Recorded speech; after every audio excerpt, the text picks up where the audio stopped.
It's a tough moment for Tottenham, but I think we have the right qualities to come out from this moment. And still Ricky Villa! What a fantastic run! He scored! Gascoigne going to have a crack. He is, you know. Oh, it's there! Here's Lucas Moura! Oh, they've done it! The wait for silverware is over!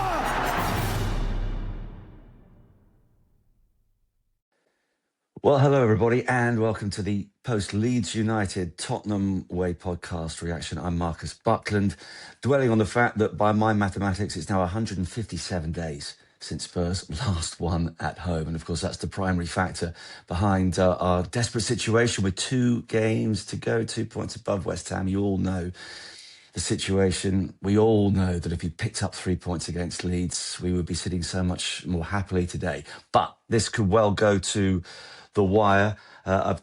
We've got a full house. Tom Allnutt from The Times, Tom Barclay from The Sun, and George Sessions from the Press Association is here.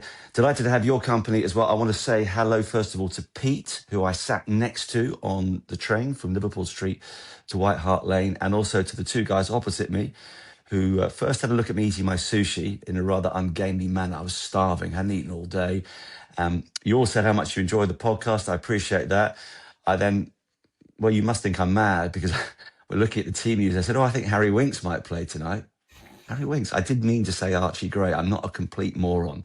But it was Harry Winks. It was great to get your feedback. And we do appreciate all the comments that come in. Please remember to like, subscribe, and hype. We are available via all the usual platforms. And of course, we're getting near to our 3,000th subscriber, and one lucky listener or viewer is going to get a copy of Tom Barclay's brilliant book, Miracle in Bilbao, to read by the beach in the summer. So please keep that interaction coming, and I sincerely hope we'll have positive things to talk about after the Chelsea game and the Everton game. But we've got some difficult things to discuss right now. I mean, first things first, 1-1. Tom Allnutt, how damaging a result is that in the overall picture? Hi, Marcus. Listen, I think overall a point is not a disaster. And I can understand why Spurs fans at the end of the game felt like a huge opportunity was missed. And I think it's hard to get away from that. You know, I think 4 points as a gap would have been a really difficult mountain for West Ham to climb. And I just think in terms of the psychology of it after the Arsenal game on Sunday, I think that would have been a real, final nail in the coffin almost for them. Of course, a point keeps them alive. There's no doubt about that. It gives them a kind of an opening again. And we've had this, haven't we, in the last sort of 4 or 5 weeks. I feel like both teams have had opportunities to put the other one away. You look at how West Ham against Palace, I think even against Brentford, there have been a couple of times when Spurs have been really kind of on the ropes and West Ham have kind of failed to land a knockout blow. And I think Spurs, that was the case last night. I think stepping back from it, I still think Tottenham are in the driving seat. I do. And maybe we'll get into that, in terms of the kind of permutations, what happens in the next couple of weeks. I still think the percentages are with them. The problem you have at this stage of the season, there's just 2 games left, and football is football, and unexpected things happen. I think that's what Spurs have done last night, is they've left themselves vulnerable to the unexpected happening. I think if we look at it logically, percentages-wise, I think you would say, are West Ham going to go away to Newcastle and also beat, Leeds at home and take 6 points? You'd be very surprised about that happening. But it's a funny season. There have been lots of twists and turns. These games are hard to predict at the moment. I think the problem that Tottenham, what they've done last night, is they've just sort of allowed themselves now to be fragile, because if West Ham go away to Newcastle and win, then clearly Spurs are suddenly, on the back foot again. It's still in their hands, but I do agree that as a result, it felt disappointing. George, you're usually a man with his glass half full, but have you lost a little bit of liquid following the draw? No, it's still half full. Look, it's definitely a missed opportunity. Tom's right. 4 points, 4-point gap to West Ham would feel very, very comfortable. And I think we'd all probably think maybe that's it. West Ham would feel like that was the knockout blow. They can't overturn it. 2 points, it leaves it open. The only thing I would kind of say is, I mean, you go back to before the Aston Villa game, if you'd offered us all 4 points, and you then think probably a draw at Villa, a win over Leeds, I think we'd all accept that. It's just the way it's come the other way. You kind of think, actually, They could have got 6 points out of 6. But 4 points from this run where West Ham have got 0 as well, defeat to Brentford, defeat to Arsenal. I still think Spurs are in a good position, and it's in their hands. That's the key part of this. Okay, you've got Chelsea away and tricky game against Everton, but at this stage of the season, you want it to be in your hands. And Spurs are unbeaten in 4, 2 points ahead of West Ham. Things are going for them. They just have to make sure that the next round of fixtures they match West Ham's result. I think that's the key thing. If West Ham go to Newcastle and win, then Tottenham probably have to win at Chelsea. Otherwise, it's going to take out of their hands. So that's the key, I think, going for this next round of games. They've got to match whatever West Ham do. Yeah, I mean, Tom B, as a Newcastle fan, suddenly your boys are very, very important, and our listenership monitors your every thought. You did a 180-degree turn following the Villa win. You decided that Spurs were staying up. What is the Barclay, not thermometer, what's the thing, pendulum or whatever, barometer, whatever it is, the thing you follow, what's it telling you now with 2 games to go? And please don't let your boys let us down at the weekend. Yeah, I'm still confident that Tottenham will stay up, but the more time has passed since the final whistle last night, the more positive I'm being about the result. We're going to come on to Antonin Kinsky, so I won't speak too much about him just now, but if it weren't for him, it would have been a loss, and that would have been devastating. And this season more than ever, it's about the form of teams rather than the name of teams and the players they've got, because everyone's got strengths. And I'm looking at Brighton at home, I'm looking at Leeds at home, and you might think, oh, those are games they should have won. But Brighton were in really good form. Leeds are in really good form. They still haven't lost away from home in the Premier League since I think it was January the 7th when they lost 4-3 at Newcastle. And even that, they were unlucky to lose that one, could have won it. So they are a difficult nut to crack. Daniel Farke has done an unbelievable job. And I'm starting to lean towards this could be a precious point, as frustrating as it is, feeling like it is an opportunity missed. At the same time, both things can be true. Newcastle, well, a few weeks ago, I thought that was maybe the easiest fixture in the Premier League, given how checked out some of the players still seem. Anthony Gordon didn't even play the other day against Forest because he looks like he's pursuing a move maybe to Bayern Munich with Harry Kane or elsewhere in the summer. Eddie Howe's future seemed very talk about being on the ropes. It felt like he was on the ropes, but now he's staying, or it looks like he's staying. And they have played better. They obviously beat Brighton, which in itself, as I just said, is an impressive victory. They ran Forest very close. It weren't for their old player, Elliot Anderson, nicking a late goal. They would have won that as well. So suddenly looking at it, thinking, oh, maybe they're not all on the beach. They're not all thinking about the World Cup and trying to keep themselves fresh and injury free for that tournament. But having said that, it's still probably a team that you'd rather play than a team who's got a lot to play for.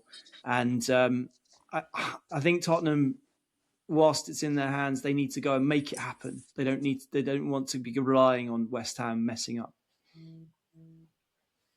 Tom, do you think that Newcastle is finishing above Sunderland a big thing for them? Where do you think their kind of motivation levels are at? Because I guess unlike Chelsea, they're not kind of going for Europe, right? But I mean, do we think that the players are sort of playing for Eddie Howe? Is it the final home game of the season? What straws can kind of Spurs fans clutch at, I guess is my question. Yeah, all of those things are definitely valid. I certainly hope that there's a passion within the dressing room to finish above Sunderland, because they've been embarrassed twice by, let's be honest, a fantastic Sunderland team this season. No one saw them being as solid a team as they have been, and taking 4 points off Spurs, 6 points off Newcastle is painful.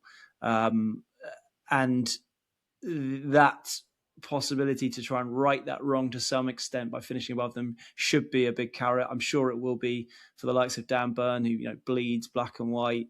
I'm sure Eddie Howe and the coaching staff are well aware of that being some crumb of comfort from what's been a very disappointing season. But still, I would worry that the World Cup with the amount of players from that squad that will be hoping to go to that tournament, that may play a part. And I just reiterate that I don't think Tottenham can be relying on Newcastle doing them a favour, even though I expect them to take something off West Ham.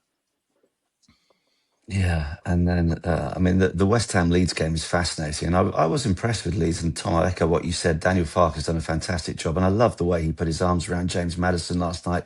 Obviously, they know each other, but that was terrific. He's got to be one of the nicest managers in the game, and I'm delighted actually that they've had a good season. It was a shame they lost in the semi-final of the Cup. By the way, compass was the word I was looking for, Tom. What was your compass pointing towards? Anyway, that's too late now. Before we look at the individuals, George, just in terms of the overall performance, Roberto De Zerbi said afterwards, we played a good game, but we made too many errors.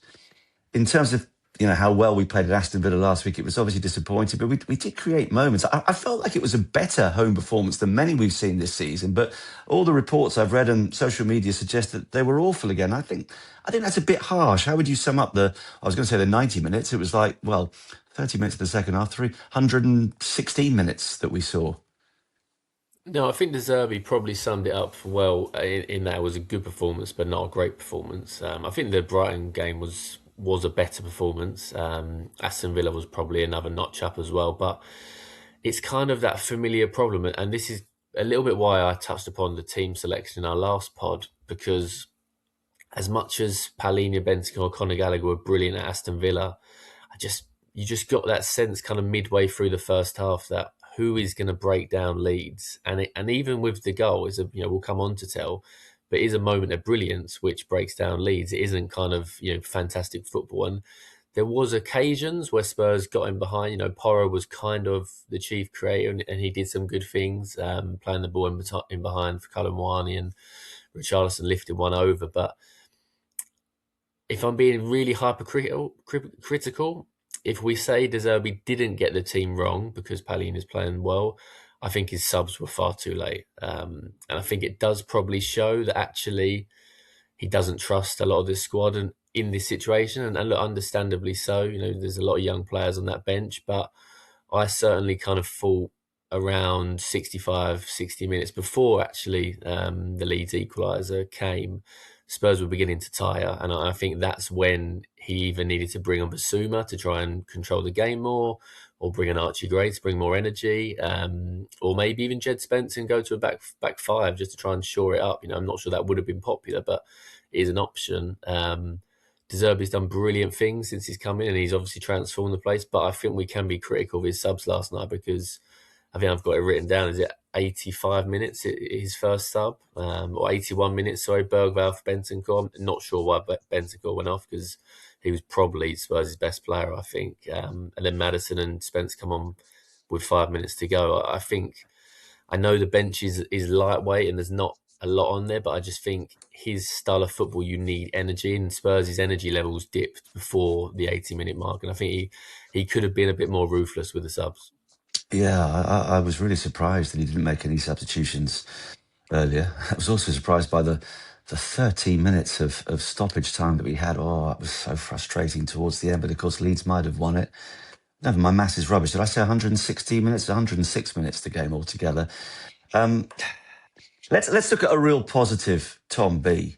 We've been wondering about the goalkeeping situation for some time. We've been impressed by Kinsky up until last night, but we kept saying, yes, he's looked very assured, hasn't had too many good saves to make.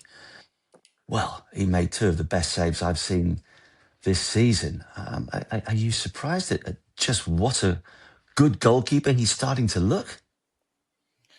Yeah, to be fair, because we hadn't seen that shot-stopping ability really throughout his career at Tottenham. He had that excellent debut against Liverpool, trying to think if there were any particularly standout saves. But in the aftermath of that, particularly Villa away in the Cup, where he made two mistakes, I would say, or if not mistakes, then just weak attempts to save the ball early doors in that game. And I think the skepticism over his shot-stopping ability was valid based on what we'd seen so far. He made that excellent save at Wolves in the last 98th minute against Joao Gomes' free kick, which was absolutely huge in preserving that first victory of 2026. But then even then, people were like, yeah, but he should still save it. That might be a little harsh. I still think it's an excellent save. But yeah, if he lets it in, you're probably also going, he should save that. So actually, maybe it's not that harsh. Last night was different. Last night was two unbelievable saves, particularly the Longstaff one, which he shouldn't save, really. The first one from old Spurs defender Joe Rodon, a really good header, low, to get down low and crucially keep it out from crossing the line, showed real athleticism and awareness of where he was. That was a very good save. But the Longstaff one, deep into stoppage time, 98, 99 minutes on the clock. Longstaff's there. It's a good hit, and to turn it against his own bar, it's just a reaction, reflexes, and it bounces away. That was just fantastic, and it cannot be overstated. This redemption arc he's been on since 2 months ago, just over 2 months ago at the Metropolitano in Madrid. George, Tom, and I were all there. We're all watching on probably the most remarkable start to a game I've ever seen. Hooked after 17 minutes, controversially, although to be honest, at the time, I kind of backed the decision, given how that night was going for him, slipping up, 2 goals going in. The maybe more controversial moment was Tudor, deciding not to acknowledge him as he went off. He later explained it, why that happened. He didn't want to sort of inflame the situation even more. But you have to remember that night and the feeling from particularly the goalkeepers union. Peter Schmeichel that night said, he's killed his career, Tudor, over that situation. It's going to be ramifications for the rest of his career. There were genuine worries that how would he ever recover from this, not just for Tottenham in his own goalkeeping career. He's been thrust into it because of Vicario's recovery from surgery, and he's not put a foot wrong. And last night he absolutely excelled in the most stressful and pressurised of situations, and you can only give him enormous credit. So, Tom, 2 questions off the back of that. Have we seen Vicario for the last time in goal for Spurs? And have we got a new long-term keeper? Or will Spurs still be looking for a new goalkeeper in the summer? Yeah, I mean, exactly what I was thinking as well, Marcus. I think the answer to the first question is I don't think Vicario will play again this season. It's interesting. As the weeks have gone by, I think we were going into a press conference a couple of weeks ago now, and we were all sort of thinking this is a really good topic to ask about De Zerbi because we think Vicario is available again, and it's going to be a real, discussion and a debate and a big decision for him to make. There's no decision to make now. If Vicario was available next week against Chelsea, he'd be on the bench. There's no doubt about that in my mind. I think if Tottenham stay up, and save James Maddison coming on and bending in a free kick in the 90th minute against Everton. As it stands, Kinsky is the number one protagonist in Tottenham's survival, and purely because of that save against Wolves, which preserves a priceless victory, which, ends that winless run. And then, as Tom says, he was the guy who basically pulled off 2 such good saves last night that otherwise Leeds would have had a victory, and that would have been such a psychological blow for Spurs. So I think it's a valid question, Marcus. Now you're looking at it and you think there's a connection here. I think between De Zerbi and Kinsky. The way that De Zerbi talks about Kinsky, and I guess we have to be careful as journalists because obviously everything that De Zerbi says at the moment about the players, he's saying that they're all world beaters and that they're all fantastic players, and maybe behind the scenes in the summer he might actually be sort of putting a few asterisks next to a few more names than we think. But I get the impression that his fondness of Kinsky is genuine. I think there is a real fondness there. He talks a lot about his personality when he talks about Kinsky, and I think that De Zerbi, as much as players, I think he's looking at the squad here and thinking, who are the characters that I can rely on? And I think he looks at Kinsky and thinks, actually, this is a guy who maybe I can back. Do they need to go and sign someone in the summer? Possibly. And the difficulty is, isn't it, with goalkeepers? It's the sample size. At the end of this season, we would have seen Kinsky in goal for 6 or 7 games. You kind of want to have 20 or 30 games with a goalkeeper to really know what they're about. But I think we've seen enough so far, I have to say, with Kinsky, Do you think actually maybe you go and sign someone who can compete with him for the spot? You know, an experienced keeper who maybe they can kind of dovetail, if you like, for a season or two, and you see where you're at. But they don't need to. Maybe they don't need to go and sign a keeper for 40, 50 million. That's for sure.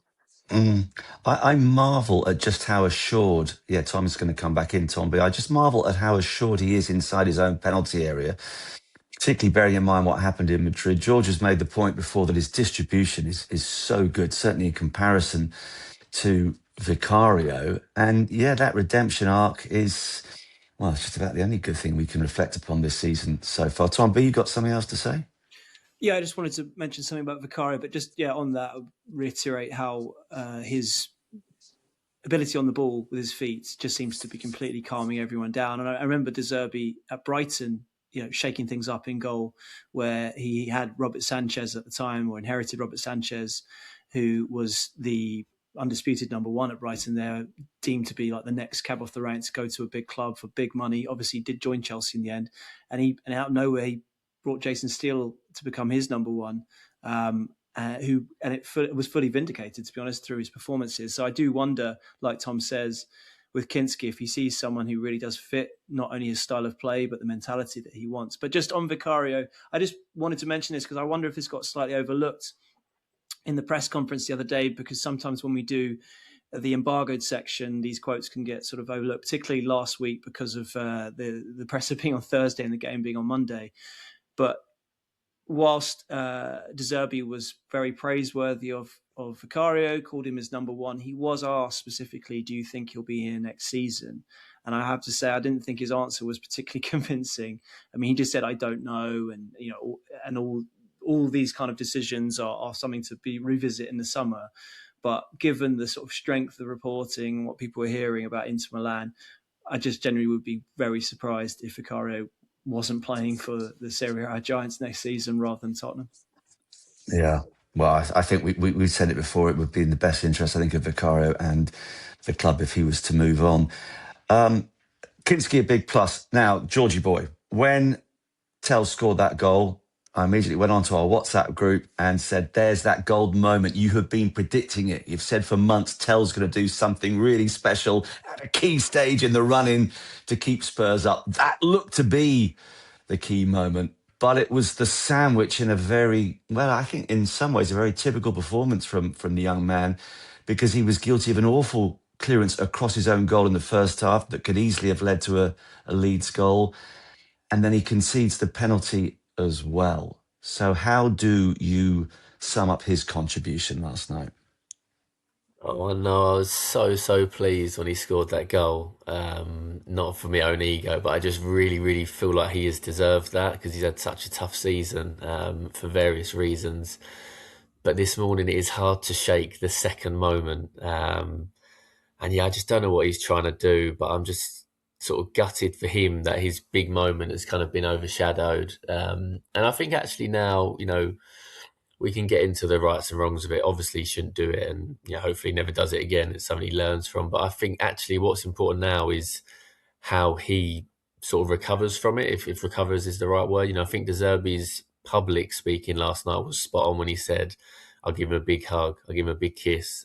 He's a young player and we need him. I hope he's the same sort of internally, and I think he probably will be, because let's be honest, Spurs have no one else that's going to play left wing. So they need Tel for these next two games. And they need him to be confident, because actually he is right now one of the only players producing something. If you look at Tottenham's last 4 goals, he's been involved in 3 of them. He produces the cross for Richarlison at Villa Park. He wins the corner at Wolves. There's not a lot of creativity in this team. And he's very frustrating as a 21-year-old is going to be. But he is producing moments in each game. And I think we've just got to hope that this doesn't knock him. And I don't think it will, because his mentality is very strong. And hopefully he can go into this Chelsea game, go into the Everton game, and still have the belief and the confidence to try and make the difference. And I think there was at times, obviously that pass across his own goal was terrible. But there was 1 or 2 moments where you could see a little bit of a partnership with Udogie last night. And obviously they haven't got a lot of time, but you'd just like to hope that that can sort of come out in these last two games. But yeah, I'm just sort of gutted that he didn't get that moment, because really, when you look at his season, he missed a penalty on the first game of the season, the PSG Super Cup final. Left out the Champions League squad. Produces a couple of moments, scores at Leeds away, and then he sort of basically goes 10 weeks without starting a game. And I think Tottenham have really hurt his development this season. They've not handled him well at all. 21-year-old player can't go 10 weeks not starting a game, especially when Tottenham were playing as they were. So now he's getting a go, and maybe we'll come onto this and squad audit, but maybe next season he needs a loan. But I just hope that he's got another big moment in him, because Tottenham need it. They really do. There's not a lot of attacking flair or creativity up front. It's a struggle to watch Tottenham play going forward at the minute. But Tel can create a moment of magic, and hopefully there's another one to come. Well, no, he clearly can, but Tom A, I get the point. I like George, I'm a fan of Tel. 21 is young, it's not that young. But in this circumstance, in this situation that Spurs find themselves in, players can't be making errors like that, can they? And I appreciate that the penalty itself, he's primarily an attacking player, so he's not as comfortable as he should be when defending. And he probably doesn't know that, was it Ampadu was coming in the manner that he did. But you can't be making challenges like that. You can't be crossing the ball right in front of your own goal as you did in the first half. We just cannot afford those sorts of errors. And I do find it hard to accept that by saying he's 21. He's got to know better, hasn't he? I think he's young. I think 21 is young. I do. And when you look at his career, it's not as if he's kind of an old 21-year-old who has 5 or 6 years in the bank of playing regular first team football. And I think it's a valid kind of what De Zerbi said. He doesn't have a lot of experience. We have to accept it. But I think the broader thing here is that this has happened so many times for Tottenham, and I guess it's the mark of a team who are in the bottom, where they are in the bottom four, because this is what bad teams do. They shoot themselves in the foot all the time, whereas the best teams, clearly, they make fewer mistakes. But, even though over the course of the last month or so, you think about the number of times that, with the Danso error, for example, at 2-1, and people just tearing their hair out in a very similar way, saying, why didn't he just clear it? And then you think about the Van der Ven error against Crystal Palace, when Spurs were sort of thinking they had their lift-off moment, after, what was it? Was it Solanke who scored, and then suddenly you get the sort of the pullback and the red card, and I could probably go over the season, I probably will have to next week, and sort of, go through these kind of 5 or 6, 7, 8, 9, 10 errors, that really, when Spurs just press the self-destruct button. And you have to think, what is it that? And I think with Tel, you can probably say it's youth, and it's hard to think a player doing a bicycle kick in their own area is kind of a sign of pressure. But I actually do think it is. I think when you think about, for example, when we're talking about when Tel is dribbling back to his goal line under pressure from, I think it was Dan James, wasn't it? And he sort of chips a really nice cutback, basically for James Justin, who's about to nod it in until Danso gets a really important flick. I mean, that could have been that sort of mistake as well. And it comes from players doing things that they wouldn't normally do, because I think they're feeling that anxiety at home. And it comes back to that thing that at the Tottenham Hotspur Stadium at the moment, where 2 wins out of 18 games, I think it is now in the Premier League this season. It's going to be their worst ever record in the Premier League at home. And that is the problem, isn't it? And I think part of the anxiety of this result generally, if we just sort of touch on a slightly broader theme here, I think is that people think, if we play like this against Everton at home, are we going to be able to get the result? Like, if they have to win on the last day, I think that felt almost like a bit of an audition for what it could be like, going into that final game. And I don't think people really came away feeling particularly inspired, not only by how the players played, but how the fans were, what the atmosphere was like. It didn't sort of bode well, if you like, for a kind of like final day showdown. And the problem is the players are all making those kind of mistakes because they are feeling that pressure too. Mm.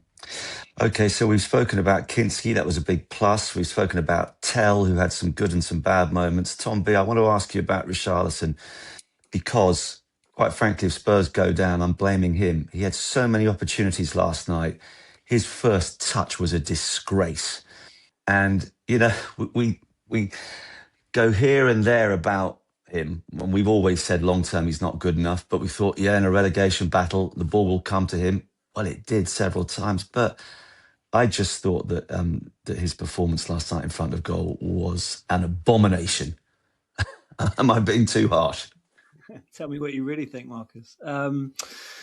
Yeah, he had a bad game, didn't he? Really, from that perspective. And in fact, barring a few moments where he closed down, is it Yaka Biol in particular? He came in and sort of flew in with some good blocking, which actually led to nothing, unfortunately, but showed that sort of willingness to work.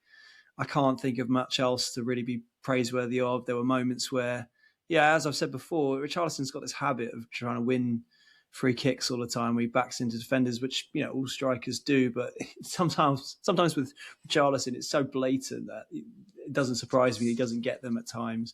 But yeah, the main issue today last night was his end product, wasn't it? I mean, there was that early chance where I think it was Porro sort of slid him in, and his touch was poor and his pace was lacking, allowing Biol, was it, or Rodon to get back in, and that was a chance. But the main one, obviously, is when Moani, cuts it back to him. It's a little high, maybe, and comes at him quick. But I think that's being a bit generous. And today, Richarlison will be reflecting on that miss, as most Spurs fans will be, because at 2-0, as much as Leeds have showed a resilience all season, I think that could have been the blow that killed them off in that game, and obviously would have really helped Spurs last night. So yeah. I mean, George, good night, Richie. We've always said we can't ever see, we shouldn't have ever seen him as a direct replacement for Harry Kane. But had Harry been on the pitch last night, he'd have had a hat-trick. I mean, any half-decent striker, I think, scores at least one last night, and that does win the game for Spurs. Look, I'm going to offer a bit of a defence for Richarlison. I do question how fit he is. Tom Barclay asked a question to De Zerbi in the press conference on Thursday saying, Richarlison missed training this week. Is he okay? And you've got to think he's played a lot of games this season, and I'm not sure, how well he's moving really. And I think De Zerbi actually said after the Aston Villa game that he should have taken Richarlison off earlier because he is trying to sort of manage his body. And look, he's got 10 goals this season. Where would Spurs be without those 10 goals in the Premier League? We would be probably, bottom, wouldn't we? So he did have a bad night. It was sort of the worst of Richarlison. But he is in those areas. He is missing chances. And I want my striker to be missing chances, not having chances at all. And I think it was him that scored at Stamford Bridge a couple of seasons ago for the 2-2 draw when Conte and Tuchel had the crazy handshake, I think it was, wasn't it? So again, for him, it is really frustrating watching this Tottenham team going forward. There is a real low bar quality, and we saw that again last night.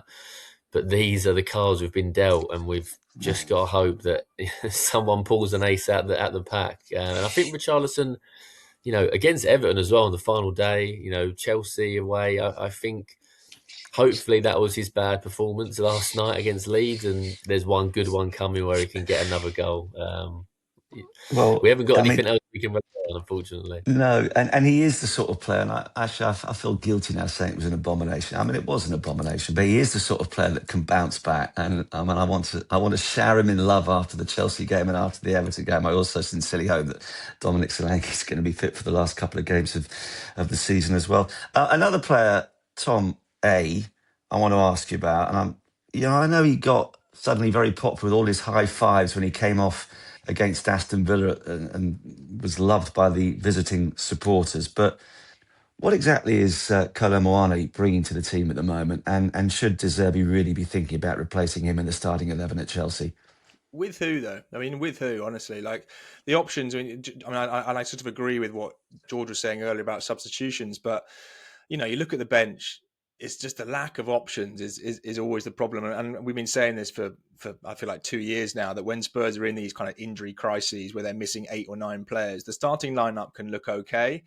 The bench is what always looks problematic because they have such a lack of ability to change games, and when you have games going on for 113 minutes, like 103 minutes, like last night, you need players who can come on. Like you need those subs, 5 players coming on in 70, 80 minutes, 60 minutes, whatever it is, the fresh legs. That is the Premier League now. And Spurs, I have some sympathy for De Zerbi, because I think, although there were maybe 1 or 2 changes he could have done differently, I just don't think he has the options. And so you're looking at Kolo Muani, and of course, in a well-functioning team and a decent squad, the guy would have been on the bench a month or 2 ago, and we'd probably be talking about him in the summer. This didn't quite work out. Let's move on from this. Instead, they're having to, pin their hopes on the idea that Kolo Muani is suddenly going to deliver and reproduce his Eintracht Frankfurt form. De Zerbi has been showing him videos of him scoring goals 2 or 3 years ago.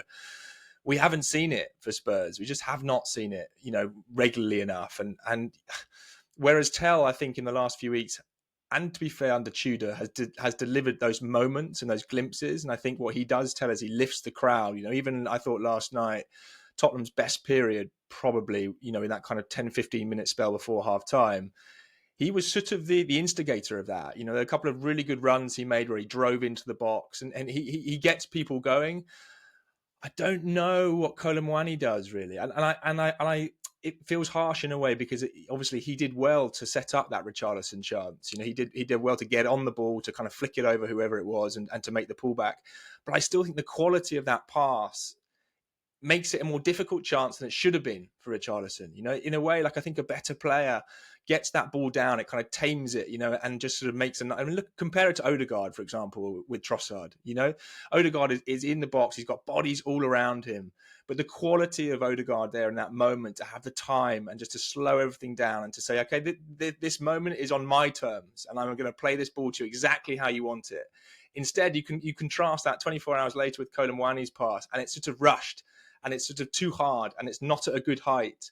And yes, maybe a better striker deals with that. You're absolutely right. Kane finds the corner, but it's the lack of quality, And guys, like, honestly, like we talk about De Zerbi making an impact, and he has. Spurs are 4 games unbeaten now. That he's definitely turned this team around, but the tools in the box are still the same.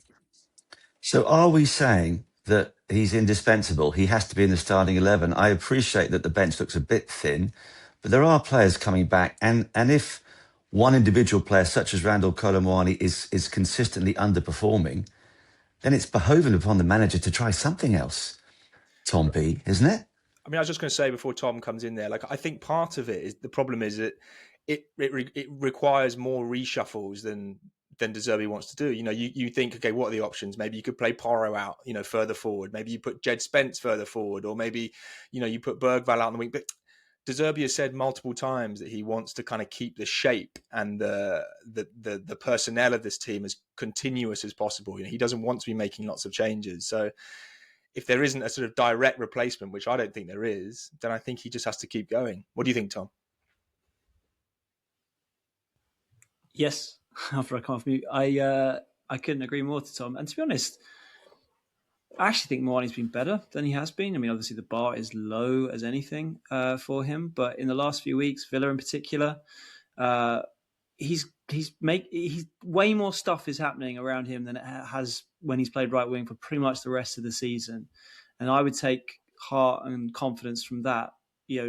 Tom makes a fair point about the quality of the pass to Richarlison, but I also would kind of use George's argument about Richarlison missing chances. At least he's there delivering that cross. It could be better, but it can be better, and maybe next time it will be better, as opposed to being completely anonymous out wide. And that's where you really do make a valid argument, Marcus, of saying what is the point in playing him.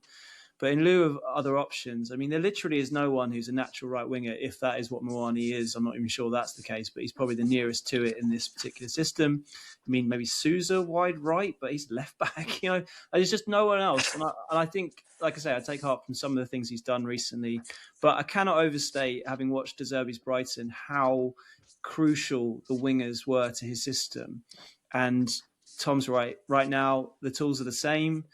He's doing the best he can. I think you guys actually were a little bit generous on Mathys Tel, but saying about his age and being young. I just like with Xavi Simons, my issue with Tel is a carelessness, which I don't think needs to be in his game again and again.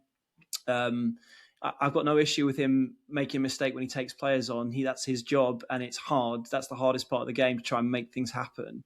But giving the ball away like he did last night, particularly, but in other games, yes, De Zerbi afterwards is going to come out and defend him. He's going to say, "I'll give him a kiss and a hug," because that's what he has to say with all his players right now to boost their confidence, particularly a young player like that who he needs to rely on because he's got no other options. But I think, privately, with his long-term plans, he's thinking, all right, the wingers, they either need to improve massively, and Tel might have that scalability with his potential, given he's such a young player.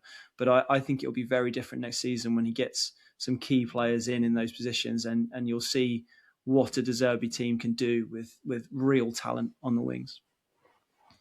I guess one option is if Solanke is fit, which we think he probably isn't going to be to start against Chelsea, then maybe Richarlison can push out onto one of the wings. That's maybe the only option you have in the front three. Yeah, I know. And I was advocating for this earlier this season because I thought he did quite well under Ange when he came back from injury out wide left in the Europa League run. But I think his pace has gone. I mean, last night was a prime example of that, with that chance that we talked about earlier where Porro lays him in. Maybe it's a one-off moment. He was just a bit sort of slow to react, but I don't know if he's got the pace to go around players, and he definitely doesn't really have the guile that someone like Tel probably does to take players on in this system. I think he's better off at centre forward. Yes, he had a bad game last night, and he's not the most easy on the eye striker. I mean, you're comparing him to Kane. I mean, you got to stop doing that because that's never going to have a player like that again, probably at Tottenham. But nonetheless, there are, but I think he's better off in that role. More things will happen in that position. I know we shouldn't compare him to Kane, but he's playing where Kane would be playing. It's difficult when we've been treated to a god for so long to have to put up with this. But as I said, I still think maybe he can bounce back.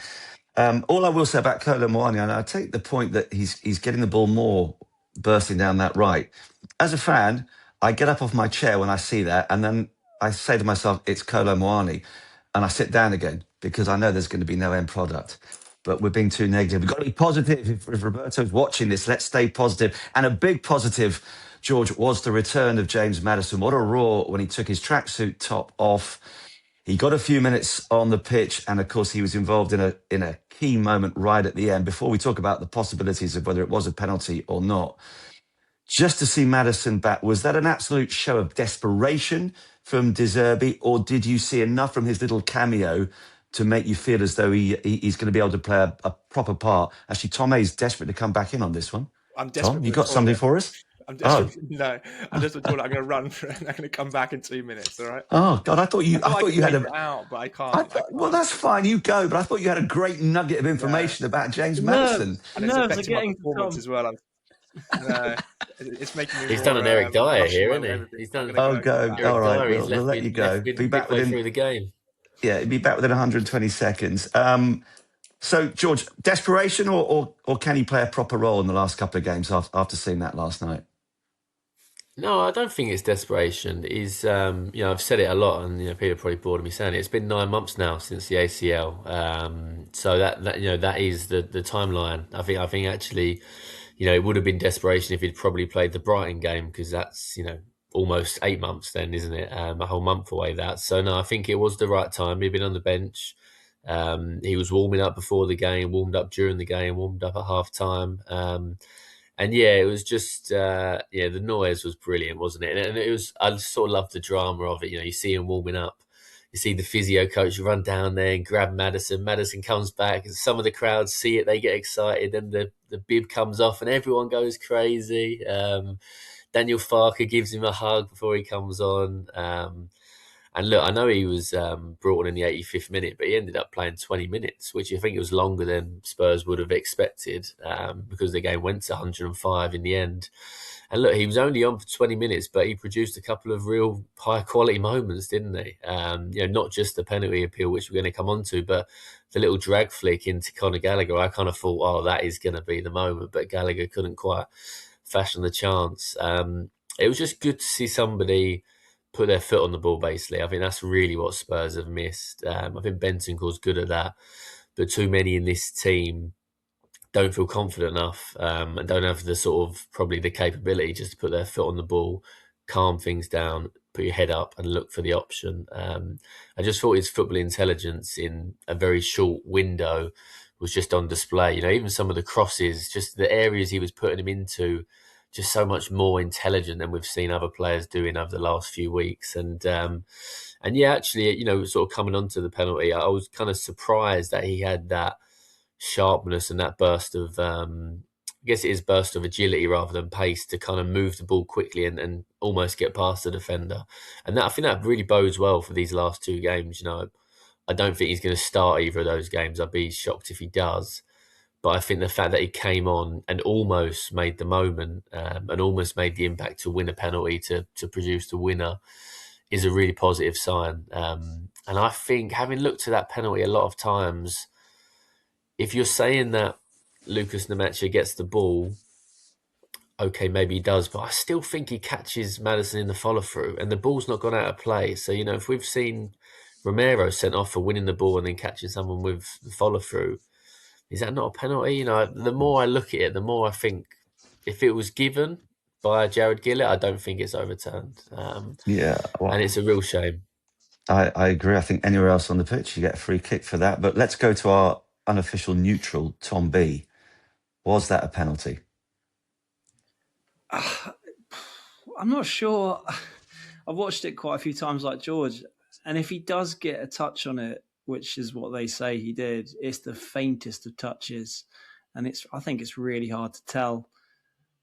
But it's such a big call to give it at that point that if you're in any doubt, just flip it the other way. If it had been Leeds attacking, how would you have felt if a penalty had been given in that circumstance when there's considerable doubt over whether he may well have got a touch to the ball? I think you'd be livid. So as frustrating as it is, I think that makes it the right decision. But you can tell by my intonation, I'm not even convinced of myself of that argument.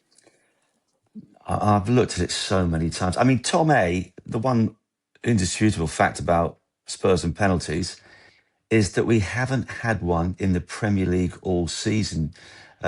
We look back, George reckons the last one we got was against Bournemouth when Son scored in a 2-2 draw. I mean, I was a bit silly on social media. I said the only reason it's not been given as a penalty is because the player fouled in a Spurs shirt. And I don't want to go into refereeing conspiracies and all the rest of it, but you do start to wonder why all these seeming 50-50 calls invariably appear to go against us. Yeah, I mean, I sort of wonder who would take the penalties. On the pitch yesterday, who would have been the person who would have taken that 98th minute penalty, whatever it was? Richarlison, I guess. I mean, Tel. Everyone's shaking Madison. their heads. Should I keep going? Colomwani. Madison. Madison would have taken it, wouldn't he? Yeah. If Richarlison had stood up to take that penalty, guys, I would have run on the pitch, rugby tackled him and made absolutely sure he got nowhere near the ball. Sod the consequences. Because you've got to think, remember the Allnutt Alkmaar game last year, Madison was the designated penalty taker, but he gave it to Richarlison because he'd just come back from injury. So I think probably Richarlison would have picked the ball up, and I think actually this time Madison would have wrestled it off him. And it would have been a funny sort of full circle moment because I think Madison missed a penalty against Leeds when Leicester got relegated. So it would have been a nice redemption arc if he had scored it, but obviously not to be. But do we think if Maddison's not on the pitch, which presumably he's not going to be for most of the remaining minutes, it's Richarlison who's going to be the taker, or Solanke, I guess, depending on who's playing up front? I mean, I guess that's the case. Surely, I can't think of anyone else. Porro? I can't see Porro taking it ahead of the two strikers. But I mean, who knows? I guess I have a theory. I can understand Tottenham fans' frustrations, and I think it was a 50-50 call probably. I mean, it is a valid theory that the reason Spurs haven't got penalties because they just don't have people who kind of basically get in the box and beat people, and you look at the teams who tend to get a lot of penalties, they have a lot of tricky players. I think City tend to top that list, and that is because they attack teams a lot. They have a lot of ball around the penalty area, and they have two or three devilish wingers who basically, make it very difficult for defenders. Do Tottenham, for the majority of the season, haven't had that. They haven't had much ball in the opposition penalty area. They haven't had wingers who can beat people. And they haven't really had much kind of forward pressure and momentum, because basically under Frank and Tudor, they were a pretty defensive team. So I don't think it's all bad luck. I don't think it's all sort of, a curse against Spurs or anything. I think there is some logic to it, perhaps. But, they're gonna stay up on a penalty, aren't they? It'll be a penalty. Can you believe penalty 106th minute against Everton? That would just be unbearable. Just before we do ponder what might happen next with these final two games, the pod last week we were reflecting on the terrible home form, the reasons for it, the possible reasons for it. I mean, I do just want to say again, last night the atmosphere was fantastic, and that ground when the crowd are up for it. And even when we considered the penalty, I was really impressed. Everybody around me stood up and started urging the team on again. So well done to everybody. It's just extraordinary. To reiterate the point you made, Tom A., Spurs are now guaranteed to record the lowest number of home wins ever in a season. Now, previously it was 4 in the 93-94 season. And we went, as we mentioned last week, I think 14 home games in a row without winning one. We're into double figures now. We're up to 10. And it's so strange in a way, George, when you're playing in that environment. But I guess also, as De Zerbi hinted, you feel the pressure, you feel that weight of expectation. But it's so incredibly frustrating that we can't just savour 3 points. I mean, what is it, 157 bloody days since we last won at that? I think it's a magnificent stadium. It's bizarre, isn't it? Yeah, I mean, I think there obviously was points where it was nervy last night, and understandably so, given the situation. But yeah, I agree with you. I think the fans, by and large, were very good. And I really did like the reaction once Calvert-Lewin's goal went in. I think the South Stand, it might be the East Stand, they really sort of, a lot of people stood up and were trying to urge the team on. And, it did get loud again after that. And there was kind of that, trying to suck the ball in. And look, let's you've just laid it out black and white there. That's not even factoring in how much money people pay. I think I saw somebody, writing on social media this, last night that had gone to 15 Premier League games and not seen one win. So they've paid, what, $2,000, $3,000, $4,000 and not seen their team win one league game all season. It is disgraceful, really. So, the place should be an absolute cesspit. It should be toxic, but the fans have really parked everything to one side and tried to get behind the team, and I think they have made an impact. I really do. Even the I know there was a bit of debate about the Forest game and the whole build up. Actually, I thought the first half against Forest, Spurs were okay, and then they conceded the goal and then they collapsed. But maybe we'll get onto this in a different pod. But I sort of hope actually there is a big build up before Everton, because I think that's what we need. We need to channel it now. It needs to be a cauldron of noise. Do the big build up before the game, get people on the streets. It is do or die if it goes to Everton at home. So I hope that does happen, and I think hopefully once Spurs do stay up, we can just put this horrible home form season to a bed. And I think De Zerbi's teams generally, when he's actually got better players, we're gonna play so much better at home. We're gonna score so many more goals at home because De Zerbi's football is already producing some chances in a very, very limited team. So you think when he's got good players, someone like Maddison up to speed and others, then the home form should be put to bed next season. But yeah, it's been sort of unbelievable, really, that it's going to be maximum three Premier League wins all season. Only 2 in 2025 as well, wasn't it? As well in the second half of last season. It's unbelievable. It's astonishing.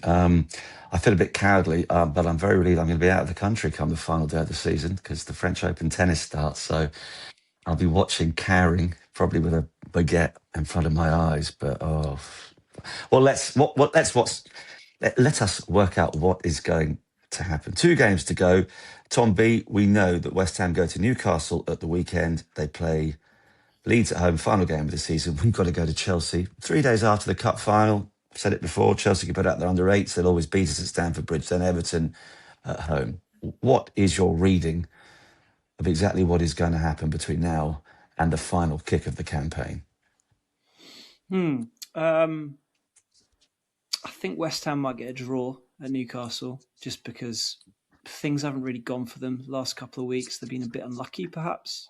Even though 3-0 at Brentford seems really convincing, but they played quite well and just nothing went in. And then obviously the situation against Arsenal, I feel like they've shown some fight, some scrap, and maybe they go and get a point there. But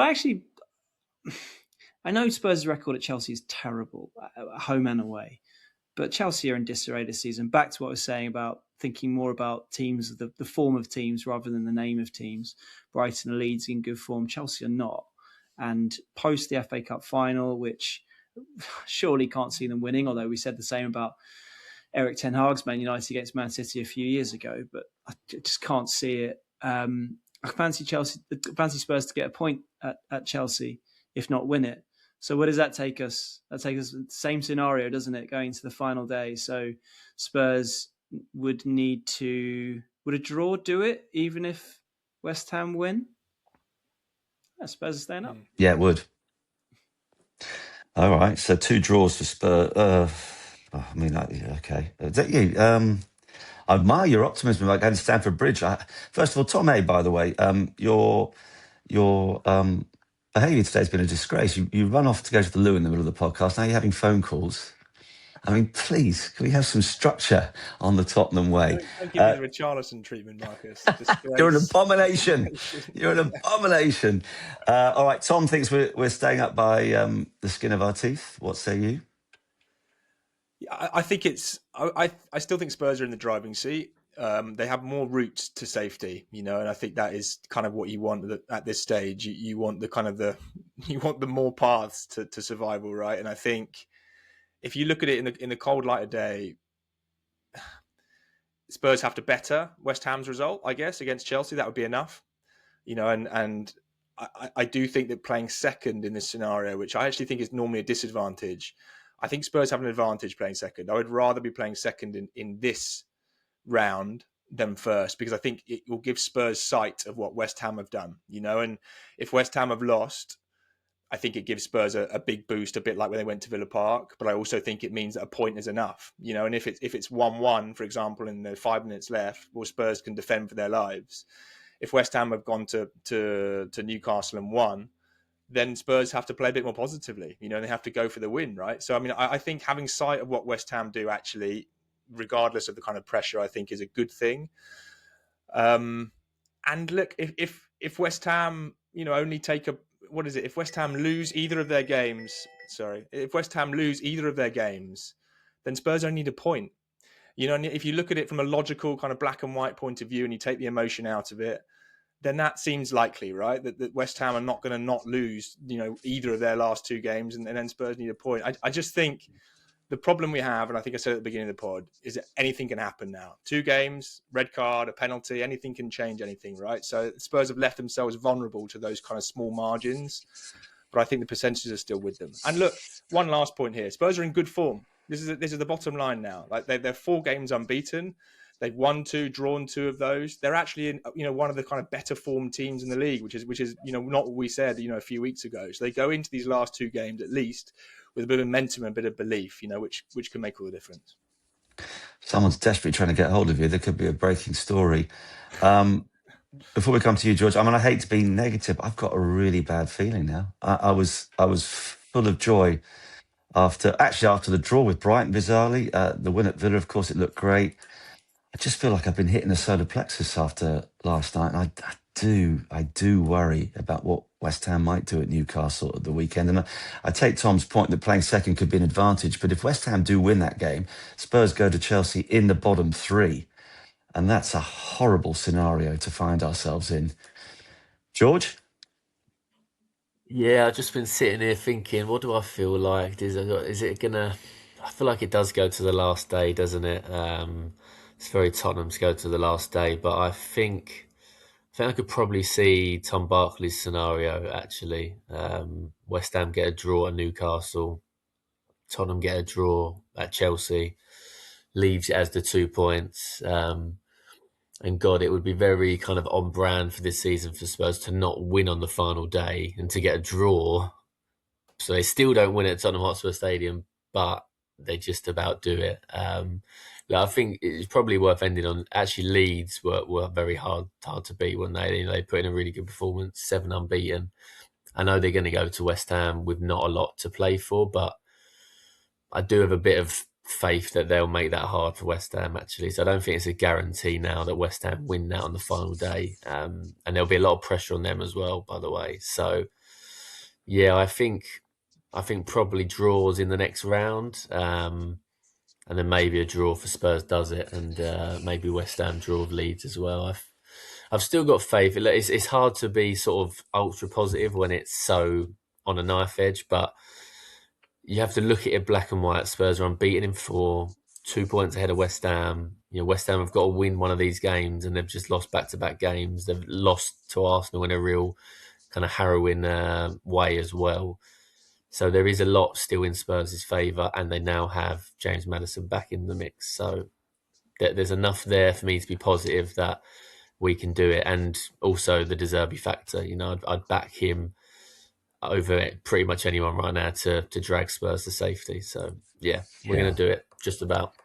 All right, I like that. And I like what Daniel Farke actually was saying after the game last night, how he felt that his team should have even more points this season, and they're determined to finish as high as possible. So I sincerely hope that is their philosophy when they go to West Ham for the final game.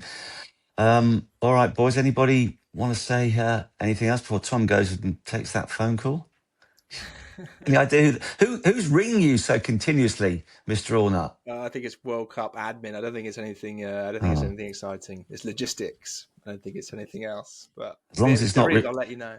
As long as it's not Richarlison's lawyer already threatening action for his client being described as an abomination. I mean, that would be valid. I think at this point. Wasn't there a point in the middle of the season, Marcus, where I think you did a sort of about term with Richarlison? Didn't you kind of feel like he was, fantastic and gonna keep Tottenham up as well? So it's been trust me. After the game at Chelsea, I'll probably be singing his praise, saying he's the best striker in the world. So don't worry about that. I'm happy to swing from one side to the other. That is what a football fan is all about. All right, guys, thank you so much. That's Tom Allnutt from The Times, Tom Barclay from The Sun, George Sessions from the Press Association. I'm Marcus Buckland. We are sitting on the edge of our seats, as I'm sure you are as well. We've got to keep the faith somehow. Come on, you Spurs.